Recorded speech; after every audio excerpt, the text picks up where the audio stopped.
Chapter 5, Home as Eden. Camila always saw her home as a warm embrace.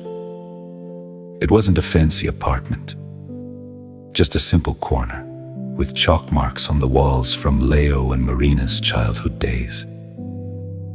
There, with her husband Andre and their 2 little ones, she found peace. But little by little, the refuge faded. Andre started working late, eyes fixed on his laptop. Camila was drowning in household chores and school meetings. The kids, glued to their screens, barely looked up. One night, trying to gather everyone for dinner, she heard Andre mutter coldly, "I'm exhausted. We'll talk tomorrow." The hum of phones filled the silence. She looked at the table, plates scattered, and her chest tightened. Where did the home that was my everything go? When did it become just a roof? Have you ever felt your safe harbor slipping away, as if the place that should welcome you had turned into a transit station, full of rush and emptiness? In the Bible, Eden was a living home. Trees heavy with sweet fruit, rivers shining under the sun, the warm air carrying the scent of fresh earth. But it wasn't just beauty. It was Adam and Eve's address, where they shared life with God and with each other. God gave them a mission: tend the garden, and a boundary: you must not eat from the tree of the knowledge of good and evil. Tending the garden went beyond planting. It was nurturing harmony between them, with creation, with God. Eden was a sanctuary because it had purpose and love. When the serpent whispered, "You will be like God," Adam and Eve chose wrong. They didn't just lose the garden, they lost their home. Shame rushed in, guilt followed, fingers were pointed. What had been shelter became longing. Why did God allow it?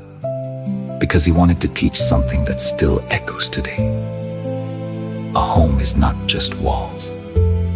It is a seed you water with decisions, being present, forgiving, choosing love above exhaustion.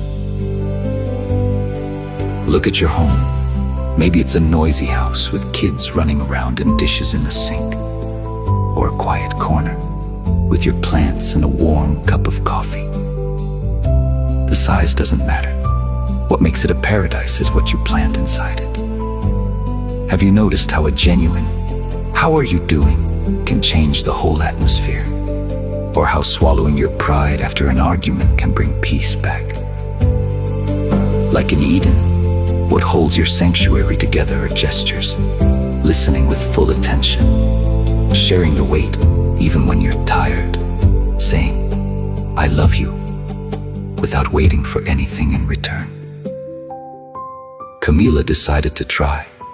After that cold night, she pulled Andre aside, without accusations. "I miss us," she said, her voice trembling.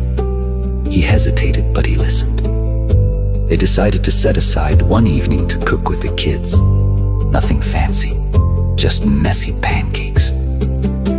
There was flour on the floor, loud laughter, Marina throwing batter at Leo. Andre, for the first time in months, smiled, really smiled. It wasn't perfect. Leo argued over wanting more chocolate. Camila still felt the weight of the routine. But that moment reignited the home. Camila saw that Eden is not a flawless place. It's built one pancake at a time. And you? Where does your home need tending? Camila started to see that small intentions make a difference. She set aside 10 minutes each night to talk with Leo and Marina. No screens, just listening. She discovered Marina was afraid of an upcoming test, and Leo wanted to learn how to cook.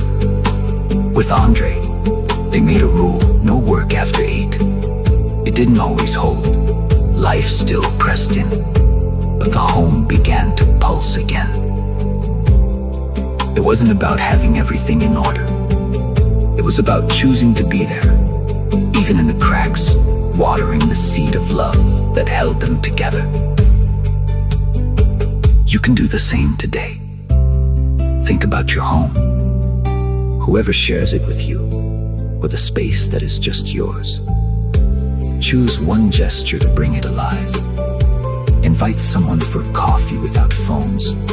Help with a task that isn't yours, or leave a note with something you feel. Eden wasn't about perfection. It was about care that brings life. A home is not a finished painting. It's a garden you tend day after day, with gestures that say, you matter. It's not about going back to Eden. It's about bringing Eden to wherever you live.